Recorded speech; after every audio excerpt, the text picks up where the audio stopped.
Hello. യാ മൈസൂരിലുള്ളത്.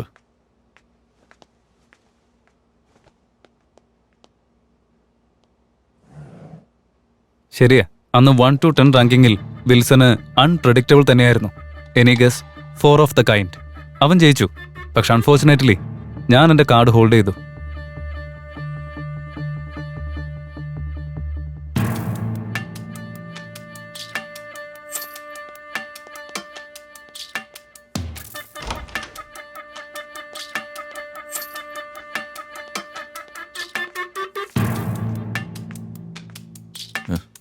ഏ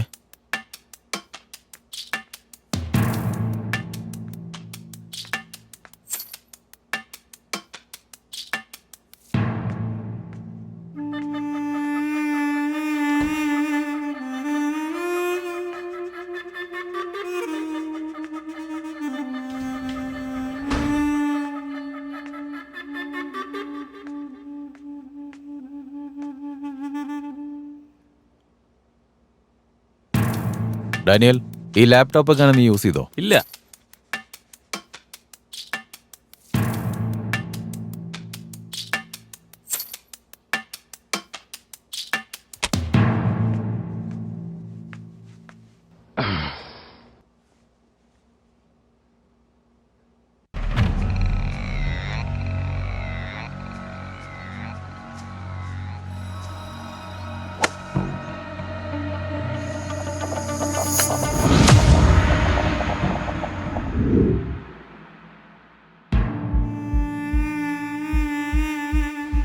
മുംബൈയിൽ നിന്ന് 2 പോക്കർ പ്ലെയേഴ്സ് വന്നിട്ടുണ്ടെന്ന് ഡെയ്സിയുടെ അടുത്ത് നിന്ന് എനിക്ക് കോൾ വന്നു. എന്നാൽ ഇവർ വെറും പോക്കർ പ്ലെയേഴ്സ് മാത്രമല്ല, ദേ ആർ ഷൂട്ടേഴ്സ്. എന്തോ ഒരു അസൈൻമെന്റിന് വേണ്ടി മൈസൂരിലേക്ക് വന്നവരാണവർ. അന്ന് രാത്രി അവരുടെ ലാപ്ടോപ്പിൽ നിന്ന് 2 കാര്യങ്ങൾ മനസ്സിലാക്കാനായി.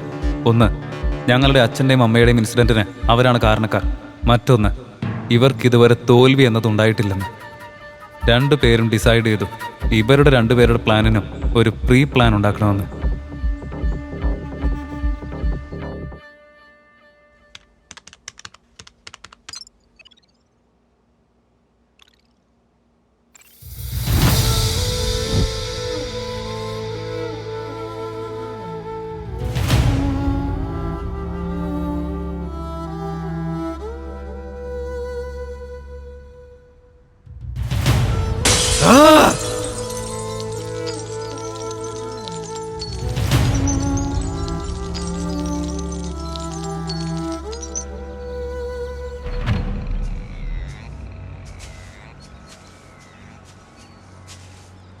തട്ടിവിട്ട ബോള് കുഴി ചെന്ന് വീണ് കഴിഞ്ഞാൽ മത്സരം അവിടെ തീർന്നില്ലേ? അതുപോലെ മനുഷ്യനെ കുഴിക്കാത്തിട്ടിട്ട് കളി തീർന്നെന്ന് വിചാരിക്കുന്നത് മണ്ടത്തരം.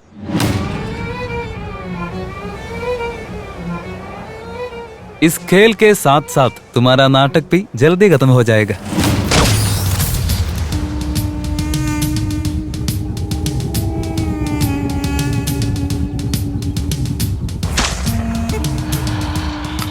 It's clear.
ഹലോ വിക്രം.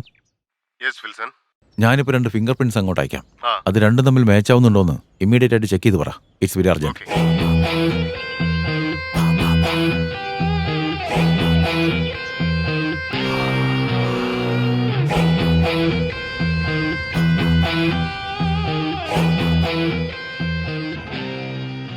ഒരു ഇമ്പോർട്ടന്റ് കാര്യം ചോദിക്കാൻ വേണ്ടി വിളിച്ചതാ. ജയദേവന് മക്കളുണ്ടോ?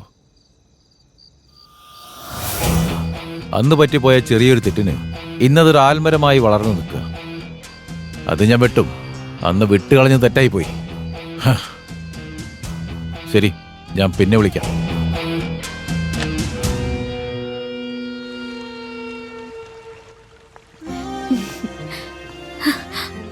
ഇതെന്തായാലും അവനോട് പറയണം.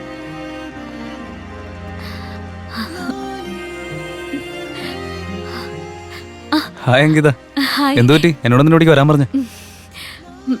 ഏയ്, നീ ഒരു കാര്യം അറിഞ്ഞോ? നമ്മുടെ ഗോൾഫ് ഗ്രൗണ്ട് വെച്ച് ഷൂട്ടൗട്ട് നടന്നു. അല്ല, അത് പോട്ടെ.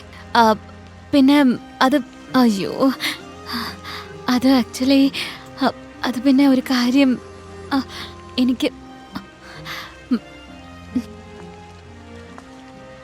അങ്കിത, എനിക്ക് തന്നോട് ഒരു കാര്യം പറയാനുണ്ട്.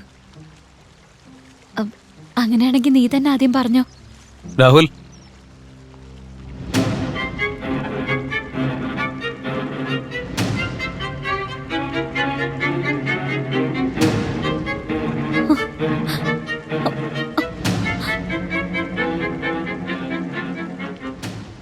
നിങ്ങൾ രണ്ടുപേരും ട്വിൻസ് ആണോ? അതെ. അവിടെ നീ കണ്ടതും സത്യമായിരുന്നു, ഷൂട്ടൗട്ട് നടന്നതും സത്യമായിരുന്നു. ആ ഷൂട്ടൗട്ട് നടത്തിയത് വേറെ ആരുമല്ല, ഈ ഞാൻ തന്നെ. വാട്ട്? നിങ്ങൾ ഇങ്ങനെ ചെറിയ ചെറിയ കള്ളത്തരമൊക്കെ കാണിച്ച് സന്തോഷമായിട്ട് ജീവിക്കാന്ന് കരുതിയത്, പക്ഷെ ഒരു കൊലപാതകം ചെയ്യാൻ മാത്രം നിങ്ങൾ വളർന്നൊന്നും അറിയില്ലായിരുന്നു. സ്വന്തം ജീവിതത്തിന് വേണ്ടി മറ്റൊരാളെ കൊല ചെയ്യുന്ന ഒരാളെ ഫ്രണ്ടായിട്ട് കൊണ്ടു നടന്നില്ലേ? അതാ ഞാൻ ചെയ്ത തെറ്റ്. Just stop it Ankita. ഞങ്ങൾ കൊലപാതകം ചെയ്യുന്നുള്ള സത്യ, പക്ഷെ അത് നീ വിചാരിക്കുന്നത് പോലെ സ്വർണത്തിന് വേണ്ടിയോ പണത്തിന് വേണ്ടിയോ മണ്ണിന് വേണ്ടിയോ കൊന്നതായിരുന്നില്ല. ഞങ്ങൾ സാഡിസ്റ്റുകളും അല്ല. ഞങ്ങളത് നടത്തിയതിന്റെ പിന്നില് വളരെ വലിയൊരു കാരണം തന്നെ ഉണ്ട് അങ്കിത. അത് മനസ്സിലാക്കിയിട്ട് സംസാരിക്കുക, അല്ലാതെ കാര്യം അറിയാതെ സംസാരിക്കരുത്.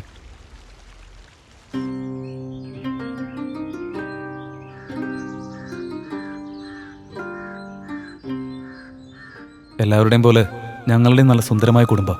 അച്ഛൻ, അമ്മ, ഞാൻ, ഇവൻ നല്ല അന്തസ്സോടെ മാത്രം ജീവിക്കുക എന്നതായിരുന്നു ഞങ്ങളുടെ അച്ഛൻ്റെ പോളിസി.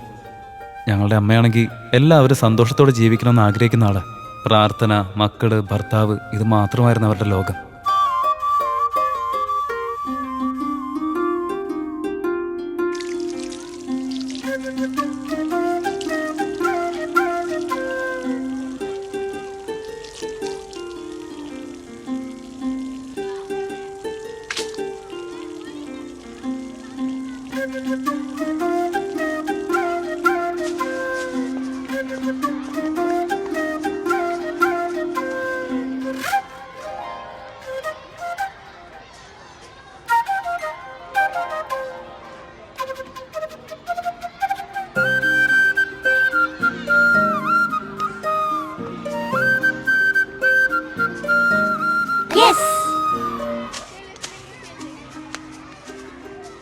നിനക്ക് അത്രക്ക് ധൈര്യമുണ്ടോ? എന്റെ അനിയത്തി ഉമ്മ വെച്ചല്ലേ എന്റെ അനിയത്തിയുടെ പുറകെടന്നാ നിന്നെ ഞാൻ.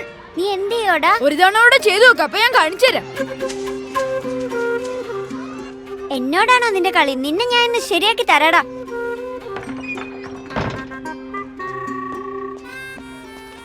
വാതിലടച്ചു, അതിന്റെ കുറ്റിയും ഇട്ടു.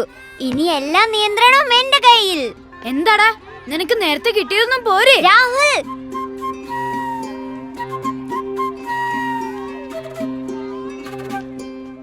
അടിക്കടാ, കടിക്കടാ, അടിക്ക്, കടിക്ക്, അടിക്ക്, കടിക്ക്.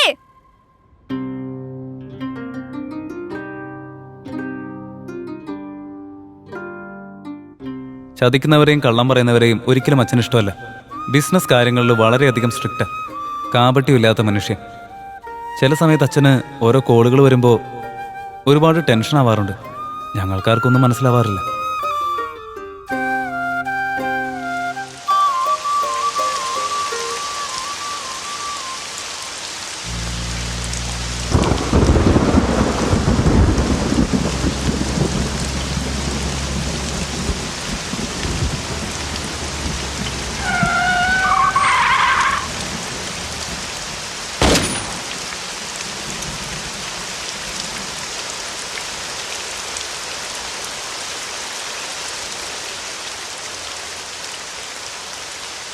ശരിക്കുള്ള സത്യം എന്തെന്നാൽ ഞങ്ങൾ രണ്ടുപേരും കൺമുമ്പിൽ വെച്ച് അവർ ഞങ്ങളുടെ അച്ഛനെയും അമ്മയും കൊന്നുകളഞ്ഞു. സത്യസന്ധമായി ജീവിച്ചതുകൊണ്ട് അച്ഛന് കിട്ടിയ സമ്മാനമാണ് മരണം. അന്ന് ഞങ്ങൾ രണ്ടുപേരും തിരിച്ചറിഞ്ഞു സത്യസന്ധത എന്നതൊക്കെ ഈ ലോകത്തിൽ വെറും പറച്ചിൽ മാത്രമാണെന്ന്. അമ്മേ!